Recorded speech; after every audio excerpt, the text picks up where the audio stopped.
É possível identificar as principais tendências que moldam o trabalho atualmente? Se calhar fazer até uma brincadeira em identificar a primeira, a segunda e a terceira, e diria que era a tecnologia. Portanto, tanto a primeira tendência a ser a primeira, a segunda e a terceira, e depois as outras vêm no seguimento. Acredito que a tecnologia vai ser aquilo que vai verdadeiramente moldar o futuro do trabalho. Se olharmos para todos os últimos relatórios, artigos de opinião, estudos, falam sempre nos temas da automatação, do metaverso, obviamente que a inteligência artificial generativa, todos esses temas são aqueles que acredito que vão fazer verdadeiramente aqui as mudanças para o futuro do trabalho e para um futuro do trabalho mais eficiente e mais produtivo. Depois uma segunda tendência que temos vindo, eu diria a observar, mas obviamente deixou de ser recente desde a pandemia, são aqui os novos modelos de trabalho. E também, se calhar, novo já não é a palavra certa, porque o modelo híbrido e o modelo remoto estavam a aparecer, pelo menos em Portugal, estavam a aparecer ali uns meses, uns anos antes da pandemia. A pandemia, como sabemos, obrigou as empresas a mudar drasticamente do modelo presencial para o modelo remoto, e hoje em dia também não há estudo que não refira esta dicotomia entre o híbrido e o remoto como uma das tendências que molda aqui o futuro do trabalho. Por último, acho que os temas mais de saúde mental, de diversidade e inclusão no mundo do trabalho, temas também como o bem-estar e o equilíbrio entre a vida profissional e a vida pessoal, são também aqui alguns dos temas que os nossos líderes executivos se preocupam em trabalhar e em entender para dar uma melhor experiência de trabalho ao colaborador. Do ponto de vista da criação de emprego propriamente dito, quais são as principais forças motrizes? Estudos recentes dizem que é novamente a tecnologia, e que, curiosamente, a tecnologia é um fator de criação, mas também de destruição de empregos. Há aqui alguns dados interessantes sobre estes números de criação de empregos, e há um estudo muito recente, o Future of Jobs do World Economic Forum, que refere o número de trabalhos e de jobs que serão criados e destruídos pela tecnologia até nos próximos 5 anos, até 2027. E, portanto, acredito que a tecnologia vai fazer um papel importante na criação, mas também na destruição de alguns trabalhos.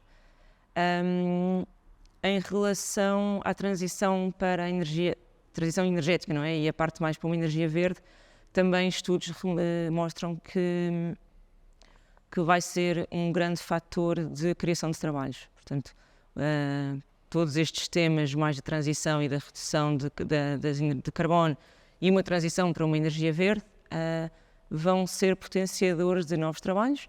Depois leva aqui também uma questão adicional, que é como é que nós vamos formar e garantir que as pessoas têm as competências necessárias para trabalhar nestas áreas.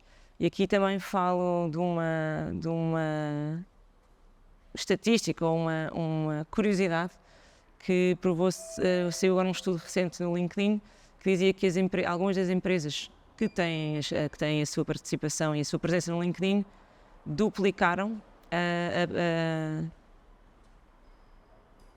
a procura por perfis com o que nós chamamos os green skills, portanto, diretivas de ambiente, competências como diretivas do ambiente, como a poluição. Portanto, há empresas que estão a procurar e a querer aumentar em 50% o número destes perfis dentro das suas organizações. Portanto, também aqui pode ser considerado como um fator de criação de emprego e, obviamente, que com alguma requalificação das pessoas que aqui trabalham.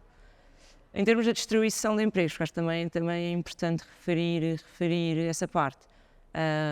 As preocupações que nós temos vindo são aquelas bastante faladas, como o aumento do custo de vida, o aumento das matérias-primas, portanto, todo o contexto geopolítico e económico há de ser, sem dúvida, um fator da destruição de emprego nos próximos anos. Voltando à tecnologia como a tendência das tendências, em que medida é determinante neste novo mundo do trabalho? O que nós temos vindo, falando um bocadinho da evolução da tecnologia, e vou-me focar, obviamente, em como é que a tecnologia melhora a maneira de cada um de nós trabalhar.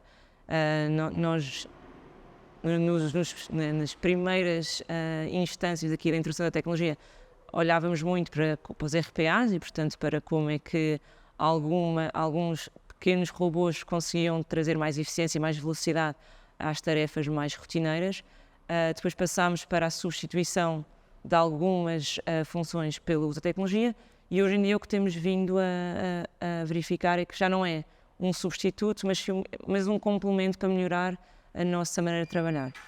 E gosto sempre de falar de um exemplo que eu considero muito diferenciador de como a tecnologia pode melhorar o nosso trabalho.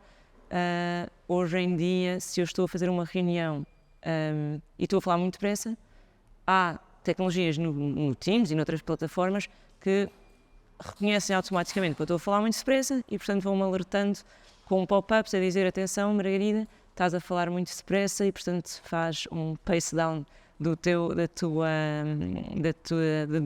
discurso. Se eu estou a falar para um público maioritariamente feminino e estou a usar muitas palavras masculinas ou muitas expressões, o Teams também reconhece isso e vai-me alertando.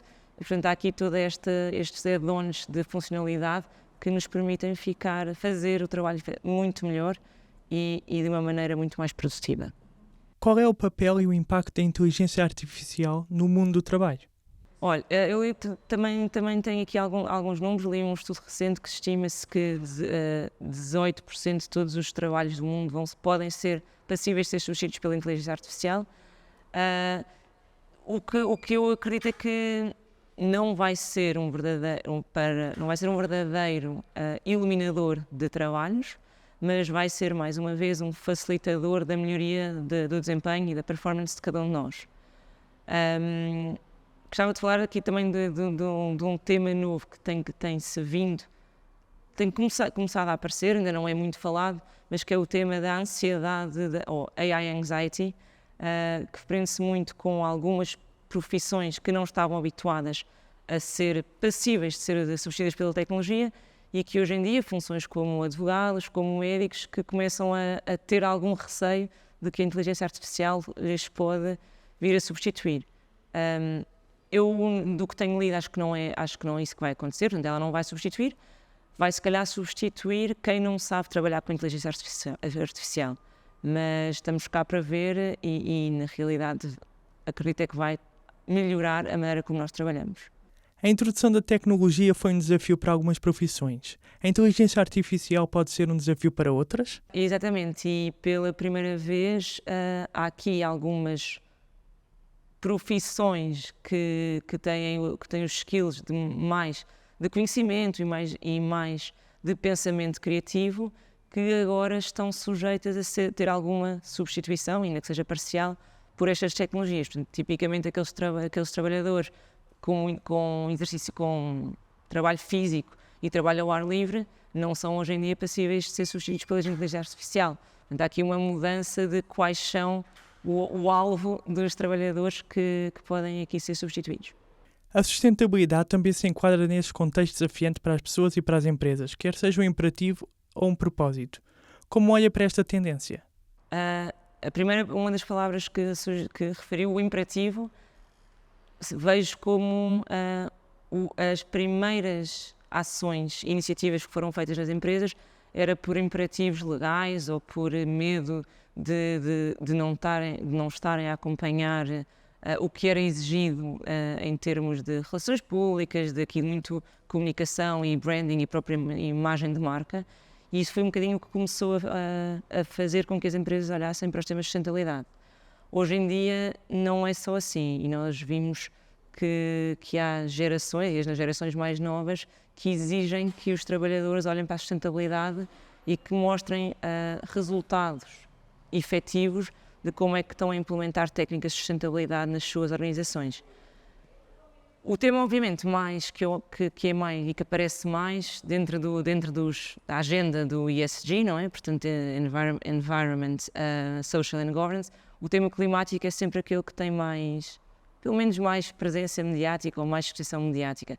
Mas eu acho que não nos devíamos esquecer dos outros dois, e aqui a nossa recomendação é que as empresas olhem para a trilogia ESG como o verdadeiro desígnio da sustentabilidade e, portanto, que tentem implementar não só as práticas que vão melhorar as alterações climáticas, mas também aquelas práticas do social e do governance que efetivamente vão fazer a diferença e vão potenciar aqui os resultados de negócio. Portanto, separar ou tentar ultrapassar o silo que é eu vou olhar para o meu E, eu vou olhar para o meu S e vou olhar para o meu G, vou muito mais olhar para isto como um todo e tentar criar nas minhas políticas e nos meus processos dentro da empresa algo verdadeiramente sustentável. E o sustentável para os três e não para um ou para o outro. Em que medida é que este framework ESG influencia também a criação de postos de trabalho? Tal como a tecnologia também potencia novas funções e tem o poder de destruir outras? Acredito que sim, e o que nós temos vindo também aqui muito a verificar é tudo o que são estes empregos verdes são aqueles que de alguma maneira têm mais potencial para vir a ser diferenciadores. Falava no início que vamos ter que ter muita atenção em como é que nós requalificamos as nossas pessoas para ter os green skills. E se há pouco falava de white collars e blue collars, agora também temos aqui uma nova tendência que são os green collars, que são colaboradores que têm estas competências mais ligadas aos temas de sustentabilidade e, portanto, vamos ter, e as empresas vão ter necessariamente de os formar e de aqui pensarem como é que trazem esta requalificação e reconversão de competências para dentro de casa. Uma das tendências que mencionou prende-se com os novos modelos de trabalho. Como olha para o futuro a este nível? Eu diria que se não é uma discussão que nós temos diariamente aqui dentro desta casa, temos-la sem dúvida com muita frequência. E apesar de acreditar que ainda não há uma receita ideal para o que é que deve ser o já não novo, mas o modelo entre o remoto e o híbrido, acho que a organização deve encontrar aquele que mais satisfaz tanto o colaborador como a empresa. E, portanto, acho que aqui tem que sempre pensar, e nós falamos muito na flexibilidade e que o colaborador exige uma flexibilidade, acho que a empresa deve também ser capaz de ter essa flexibilidade para ouvir os colaboradores e entender o que é melhor para os dois lados. Em termos de... Acho que é difícil impor também assim, regras muito dramáticas ou drásticas. Portanto, nós também tivemos o caso e ouvimos o caso de empresas como a Amazon ou como a Tesla, que de um dia para o outro foi quase que obrigatório, enviar as pessoas todas para casa e as pessoas foram para casa porque era obrigatório e agora estão a ser obrigadas de um momento para o outro ou com alguma celeridade que não estavam à espera a regressar aos modelos presenciais. Portanto, acho, pelo que eu tenho lido, não acho que seja a maneira mais correta de fazer, mas sem dúvida acho que tem que se definir o que é o modelo de cada empresa. Se é um modelo 4-1 e o 4, se o 4 é no escritório e se 1 é em casa, e onde é que é a casa, é o home office, pode ser em qualquer geografia. Portanto, acho que isso sem dúvida tem que ser definido, temos que encontrar caso a caso o que é que funciona. E nós temos visto também os extremos. Há bocado falei naqueles mais internacionais, nos casos como a Amazon e como a Tesla, que obrigam a trazer as pessoas, mas também há alguns casos, e nós temos visto alguns casos de empresas até portuguesas que hoje em dia funcionam muito bem num modelo 100% remoto. E, portanto, é como digo, é olhar para o que é que cada empresa consegue oferecer aos seus colaboradores, o que é que os colaboradores também conseguem oferecer à empresa em termos de compromisso e encontrar aqui o melhor balanço. Mas colocam-se desafios em termos de atração e retenção de talentos? Sem dúvida. E há o último estudo aqui dos Millennials, da Deloitte, refere que, penso que cerca de metade das novas gerações estaria tentada a procurar um novo trabalhador caso houvesse a imposição de voltar para o escritório. Nós discutimos muito isso, acho que também depende, e como dizia há pouco, depende do tipo de trabalho, do tipo de empresa que estamos a tratar e que estamos a observar. Acho que empresas de prestação de serviços e de muito contato com o cliente, a perda é maior em não ter as pessoas no mesmo espaço físico, seja entre a equipa, seja da relação com o cliente, do que ter colaboradores a procurarem outro empregador que lhes permita essa flexibilidade.